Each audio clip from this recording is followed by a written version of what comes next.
तो भी global strategist हैं मिस्टर हर्नेट बैंक ऑफ अमेरिका की, तो मार्च की बातें कर रहे हैं। यूएस में भी करेक्शन नहीं हुआ। इवन अगर आप पिछले 1.5-2-3 महीनों में देखें तो आपके तीनों इंडाइसेस बहुत ज़बरदस्त रिकवरी करे हैं। क्यों?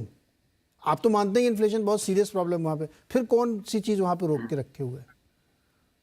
तो नीरज एक एक बात करते हैं यहाँ पे, इसको बोलते हैं जनवरी इफेक्ट।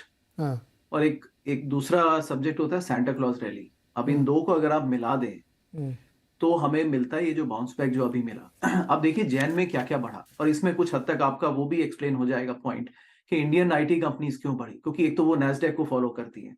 नैस्डैक क्यों बढ़ा?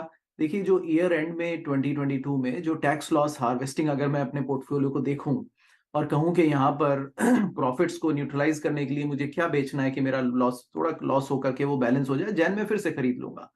तो मैंने फिर वो मेटा बेचा, मैंने वो आपके ऑल तमाम जो चीजें मेरी टेस्ला, नेटफ्लिक्स जो नहीं चल रहे थे, एनवीडिया, ये सब, सॉरी मैं अपना पोर्टफोलियो नहीं बता रहा हूँ, मैं कह रहा हूँ फंड मैनेजर्स ने ये सब बेचा, लिया, राइट। मैं जान गया लेकिन आपका द मोमेंट पोर्टफोलियो। ये हुआ, so तो द मोमेंट ये हुआ नीरज जी, तो वो हाँ। फिर जैन में वापस से बाइंग करते हैं उनको।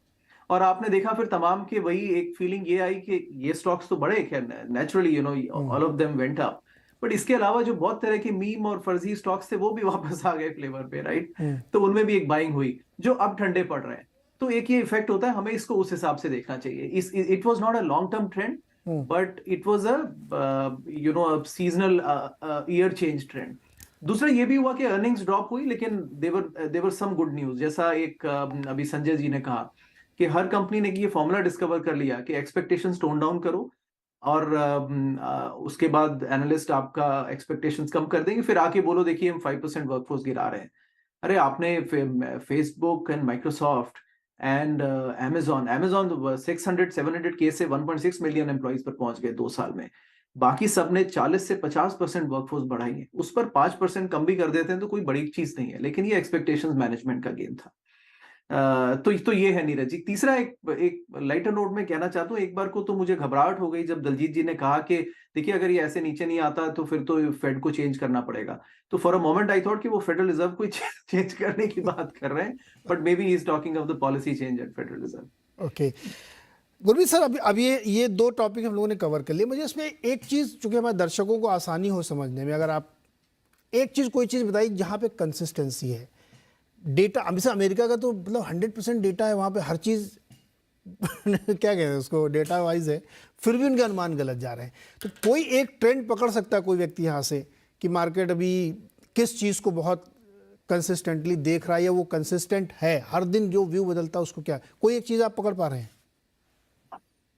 नीरज जी, दो चीजें बहुत एक्चुअली ना, मार्केट, मुझे दो व्यू में प्रॉब्लम है, दो कंट्रास्टिंग व्यू है। एक व्यू ये है कि यूएस में रिसेशन आएगा, दूसरा व्यू है कि या सॉफ्ट लैंडिंग होगी, दूसरा व्यू है कि रेट बढ़ते रहेंगे। दोनों चीजें नहीं हो सकती। क्या तो आप ये बोलिए कि रिसेशन बिल्कुल नहीं आएगा, सॉफ्ट लैंड इकोनॉमी अच्छा करती रहेगी चाहे फेडरल रिजर्व 5.5% की रेट को ले जाए, या आप बोलिए कि रिसेशन आएगा तो आपका रिसेशन आएगा तो रेट कट जल्दी होगा, फिर उसमें दिसंबर क्या हो और अक्टूबर क्या हो या जनवरी क्या हो। तो ये जो दोनों चीजें आप जो लोग कर रहे हैं उसकी वजह से कॉन्फ्लिक्ट आ रहा है। तो आपको एक पहले व्यू बनाना पड़ेगा। मेरा ये मानना है, कोई भी रेट हाइक इतना एग्रेसिवली अगर होगा तो उसका रिसेशन, और इसलिए वो बाजार जो है मेरे हिसाब से कुछ चीज फ्यूचर को डिस्काउंट करता है। तो इस वजह से और दूसरा भी अगर जिसका ये है कि इकोनॉमी मजबूत रहेगी और रेट हाइक होते रहेंगे, उसमें थोड़ा सा मुझे लगता है एक पैराडॉक्स है। अब दोनों चीजें नहीं हो सकती कि आप कंटिन्यूअसली रेट हाइक बढ़ाते जाए। तो एक जो मुझे मार्केट में एक पैटर्न दिख रहा है, जो मैं इंडियन मार्केट की बात करूं, मुझे ऐसा लगता है कि धीरज जी, हम डिस्प्रोपोर्शनेट टाइम स्पेंड करते हैं कि फेड क्या बोल रहा है, पावल क्या बोल रहे हैं, और हम कंपनी की बैलेंस शीट कम देखते हैं और फेड की बैलेंस शीट को ज्यादा देखते हैं।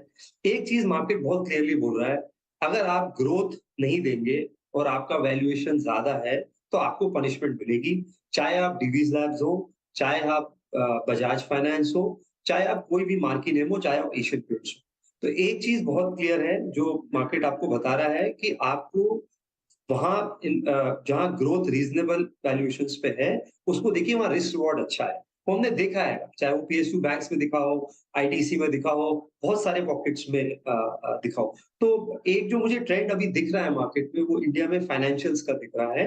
मुझे लगता है कि ये समय ये देखने का है कि कहाँ पे अर्निंग या ग्रोथ अच्छी है। वो फाइनेंशियल्स में दिख रही है, क्रेडिट ग्रोथ बहुत समय बाद आई है और मैं बैंक्स को बहुत क्लोज़ली ट्रैक करता हूँ, जो 10 से 30 लाख के और 50 से 75 लाख वाले जो होम लोन के टिकट्स हैं, उसमें रेट हाइक के बावजूद मोमेंटम में कमी नहीं आई है। इनफैक्ट आप हैरान हो जाएँगे लोन अगेंस्ट प्रॉपर्टी जैसा प्रोडक्ट, उसमें भी डिसबर्समेंट्स अच्छे हैं। कमर्शियल व्हीकल्स के डिसबर्समेंट अच्छे हैं। कमर्शियल व्हीकल का डिसबर्समेंट का मतलब यही है कि इकोनॉमिक एक्टिविटी ठीक है, उतनी सॉफ्ट नहीं है। तो जहाँ पे सर्टेनिटी है फ्लो की, वहाँ पे आपको करना और मेरा ये मानना है कि मैं ये इस कैंप में हूँ कि यूएस में हार्ड रिसेशन के और क्रेडिट इवेंट के चांसेस काफ़ी ज़्यादा हैं, अगर इसी पेस से रेट हाइक होता रहा। ओके, तो ये स्थिति है। दलजीत सर, ये बताइए कि अपने यहाँ मार्केट में मैं आपके सामने एक तस्वीर रखता हूँ। देखिए, जैसे अभी नाम 2-4 इन्होंने लिए हैं, तो वो नाम हम लोग खाली रेफरेंस के लिए, समझने के लिए ले रहे हैं। बहुत सारे टॉप क्वालिटी के स्टॉक्स अपने पीक से 20-25%, मिड कैप की तो मैं अभी ज़्यादा बात ही नहीं कर रहा हूँ। आप जैसे एवेन्यू सुपरमार्ट देखिए, वो 23% करेक्ट हो चुका अपने हाई से। जब वो पीक पे था तो वो 200 के मल्टीपल पे था, लेकिन अभी भी वो 100 के मल्टीपल पे है। आप पीडीलाइट को देखिए, वो 20% करेक्शन हुआ 111 के मल्टीपल से, अभी भी 95 के मल्टीपल पे। वैसे ही एस्ट्रल स्टिल 100 के मल्टीपल पे है, 28% का करेक्शन ले चुका है। Dixon Technologies, SBI Life, Asian Paints, Jubilant Food, ये सारे अभी भी बहुत महंगे हैं, जबकि ये 9-10 से लेकर के 25-30-35% तक के करेक्शन ले चुके हैं। अब ये अपना बाजार जो है, इसको आप हमें, हमारे दर्शकों को समझाइए कि इस तरह करेक्शन हुआ और अभी भी ये बहुत महंगे हैं। जैसे मैंने क्रेडिट स्विस के नीलकंठ मिश्रा जी से बात की, तो उन्होंने कहा कि हमको ये इंडियन मार्केट अभी महंगा लगता है, मल्टीपल के लिहाज से इसमें कम से कम जो है 25% कमी आनी चाहिए, क्योंकि ये कंफर्ट नहीं देता आपको खरीदारी करने के लिए, क्योंकि महंगाई है। तो क्या सिर्फ हम ये इंडेक्स देख के खुश हो जाते हैं? ये तो फ्लैट तो चल रहा है, 7-5-4% तो गिरा है निफ्टी और ये सब, कहाँ गिरे हैं? लेकिन नीचे नीचे जो है करेक्शन हो रहा है और होगा भी, क्योंकि ये मार्केट एक्चुअली अभी महंगा दिखता है। तो नीरज जी, बिल्कुल सही कहा आपने। जो एक बड़ा थीम अभी उभर रहा है वो है कि पहले चल रहा था बाय एट एनी प्राइस, बाप, अभी वो खत्म हो रहा है। अभी सब ढूंढ रहे हैं वैल्यूएशन एट रीजनेबल प्राइस, या फिर जो है बाय एट रीजनेबल प्राइस कुछ चाहिए। तो ये अगर हम देखें तो 2008 के बाद से 2022 तक ये 14 साल जो है लगभग यही थीम चलता रहा। क्या था कि मल्टीपल्स के ऊपर कोई ध्यान ही नहीं दे रहे थे, बिकॉज सिर्फ क्वालिटी। बिकॉज 2008 में एक बड़ा झटका लगा, सबने देखा कि भाई सब फंड्स में बहुत परेशानी हुई, और उस समय फिर ये डेट का भी एक 2008 से लेके 12-13 तक जो बहुत ओवर लिवरेज कंपनीज थी, उनका भी बहुत बड़ा उसमें परेशानी देखने को मिली सबके पोर्टफोलियोज में। तो एक पूरा नॉर्मल थीम बन गया कि भाई क्वालिटी लेनी है हमको, और क्वालिटी के लिए फिर आपको प्रीमियम देना पड़ेगा। क्वालिटी के लिए प्रीमियम देना है तो कितना भी प्रीमियम देना है, सब चलेगा। और फिर बहुत सारे लोगों ने आकर के समझाया भी, जो है पी मल्टीपल का कोई रेलेवेंस ही नहीं होता है, उसकी कोई आवश्यकता ही नहीं है। तो वो, और उसको जस्टिफाई करने के लिए बहुत सारे दूसरे तरीके के रेशियोज निकाले। तो आई थिंक ये जो 14 साल का जो एक्सेसिव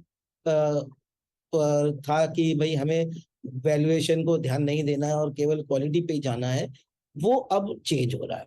और उसमें एक बड़ा रीजन है इंटरेस्ट रेट्स का भी, क्योंकि बहुत पिछले 14 साल में हमने देखा है कि इंटरेस्ट रेट भी ऑलमोस्ट बहुत आधे से ज्यादा वर्ल्ड में तो जीरो थे, इंडिया में भी काफी कम थे, और अब वो बढ़ना शुरू हो गए। तो अब जो है, अब लोगों को समझ में आ रहा है कि नहीं, कॉस्ट ऑफ कैपिटल को भी देखना चाहिए, और अल्टीमेटली हमारा बाई प्राइस जो है जब तक कंफर्टेबल नहीं होगा तो हमें आगे रिटर्न कैसे मिलेगा। अगर हम अब जो अभी जैसे आपने कहा कि अगर मैं डीमार्ट 100 के मल्टीपल पे खरीद रहा हूँ, तो आज अगर मैं 100 के मल्टीपल पे खरीद रहा हूँ तो उम्मीद ये कर रहा हूँ कि आने वाले समय में वो 150 होना चाहिए, 200 होना चाहिए, तभी तो मुझे डबल रिटर्न मिलेगा।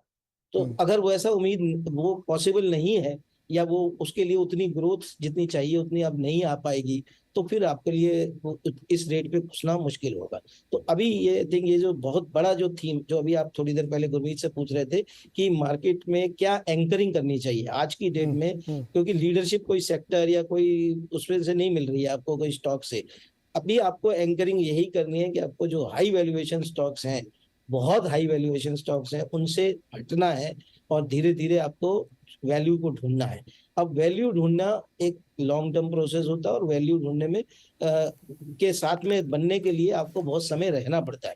तो वैल्यूएशन ऐसे नहीं बनती है कि जो स्टॉक आज 10 के मल्टीपल में है, वो हमने भाई बहुत सारे स्टॉक निकाले हैं अपने टाइम में जो 10 से लेकर के 50 के मल्टीपल तक गए हैं, 30 के मल्टीपल पे गए हैं, 10 गुना 50 गुना रिटर्न दिए, लेकिन वो एक दिन में नहीं हुआ, वो 3 साल 5 साल में हुआ।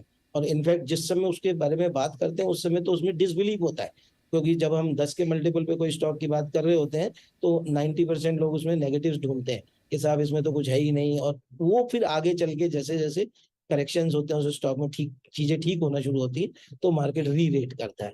तो अभी मुझे लगता है कि हम अगर पोर्टफोलियो बनाना है तो आपको वो चीजें ढूंढनी है जहां पर री रेटिंग की पॉसिबिलिटी है, जो और वो आएगी ऑब्वियसली अर्निंग्स ग्रोथ से, मैनेजमेंट की क्वालिटी से भी आएगी ना। हम ये नहीं कह रहे कि मैनेजमेंट की क्वालिटी को भूल जाइए, जी। क्योंकि अल्टीमेटली अगर मैनेजमेंट सही नहीं